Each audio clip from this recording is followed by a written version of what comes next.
In this video, I'm going to review the new album by Sigh called Shiki. The album was released on August 26th, 2022. This is one of those bands that I'd never heard of, but I had somebody in my comments section say that this album had the potential to be the album of the year so far based on the singles, and that piqued my interest of this band. I looked them up, and they are Japanese black and avant garde metal band. From what I understand, like the first few albums were more in the black metal vein, and now they have been shifting more towards like experimental and avant garde metal. So I thought that was interesting. Something I haven't really listened to much. The most recent album that I listened to in that genre was the new Imperial Triumphant album. But I was interested in checking out this band, and since there was a buzz in the metal community, I decided, why not? I'll do a full review of it. What's interesting is that this band's album titles are an acrostic of the band's name, meaning that the first letter of their album titles spell out the letters S, I, G, and H. So for example, the first album starts with the letter S, the second with the letter I, and so on. Every 4 albums, they kind of spell the band's name. So this album has 10 songs of various lengths.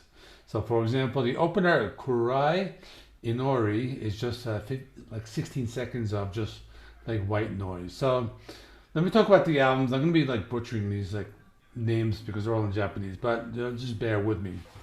So we got Kurai Cage that starts with some deep string bends, backed by this haunting organ sounds.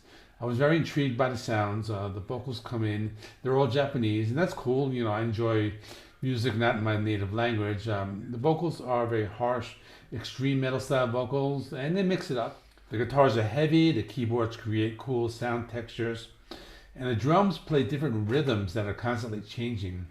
There's also a part with just like a saxophone, then a bass guitar, a mellow percussion, and the overall tone of the song is very eerie with deep string bends, and that gives the song a haunting sound. Shojahitsu Metsu, a little more straightforward at first, it just gets very extreme afterwards. Well, kind of like a grindcore song in some parts of the songs, but most of the song is fast and heavy. They mix up tempos at times. I thought this was a good song. They were able to make it so that it was very extreme, but they had enough elements of like classic heavy metal and thrash, and that balanced out the song. So this would be an example of the more like extreme side of the band. And Shika Bane is the third song, and at this point in the album, I thought it was interesting. They're doing something different. My interpretation of this is that it's a mix of like doom metal and like punk rock with some of those like typo negative style goth keyboards. They do some interesting things here. There's some drum solos alternating between guitar parts. Then like a very space rock psychedelic interlude with some very distorted vocals. The end of the song takes a haunting turn, and it's very different. Satsui Geishi no Atu.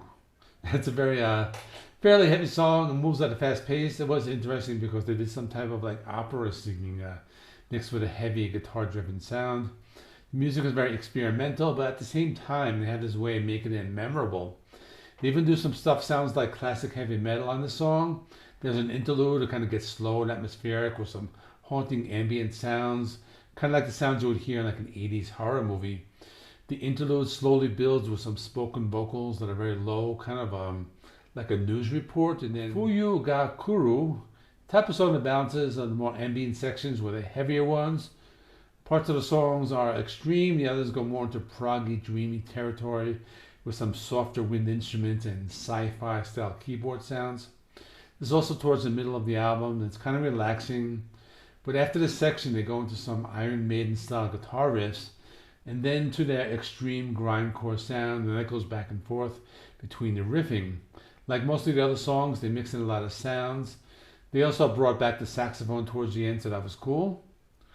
Shoku is the first song to bring in more of like that black metal sound, or at least for me it was. The tone of this one was darker with some like evil screams and more of a typical black metal style. They do some interesting things with the vocals, some chanting style vocals and some darker vocals. They also do some other stuff like a deep purple style keyboard and some haunting organ sounds. Then they add in some like Black Sabbath style riffs towards like the back half of the song. So at this point they slow down a little, and it's the type of album that just always keeps you guessing. Kurai Kagami is a 1 minute long song. It starts with like rain and thunder, ends with a melodic guitar solo. That's all that is. Mayanaka no Kai reminds me a lot of Phantom of the Opera, mixed with some like extreme metal. Now I'm not saying it's a ripoff of Phantom of the Opera because the original like Andrew Lloyd Webber composition was, kind of like taken from Pink Floyd's Echoes. That's a whole other story. I kind of did a review of Pink Floyd's Echoes, and I talked a little about that. If you want to like look for that on my channel, but the song is very unique. They mix in some synth pop and some heavier sounds, and there's some psychedelic rock, and they do some of those like Jethro Tull types of like flute sounds, and a lot going on. So I thought it was very good. Final song, Toju no Asa, just a relaxing new age music type of music you would listen to while doing like meditation exercises. It's a 3-minute instrumental. That's about it. So in conclusion, this year I started listening to more experimental and avant-garde metal albums, namely the albums by White Ward, Wormrot, Imperial Triumphant, and now Sigh. I think this one was the best out of all those I just mentioned. I think this one appealed to me more because they were able to make some music. They mixed in a lot of different styles. There was a lot of stuff that was like not metal, but at the same time they kept like the heaviness in their songs. The main reason for me is I think this is the best because the songs are memorable. There's some guitar riffs that kind of stick in your head. They are repetitive enough that you remember them, but at the same time, there's a lot of variety and you never get bored listening to the album. My score is an 8.5 out of 10. Let me know in the comments what you thought. I will do one more full review for the new Gravedigger album, and then I'm going to be doing the best metal albums of August part 2. That one should be out on the 31st. That's all. See you in the next one.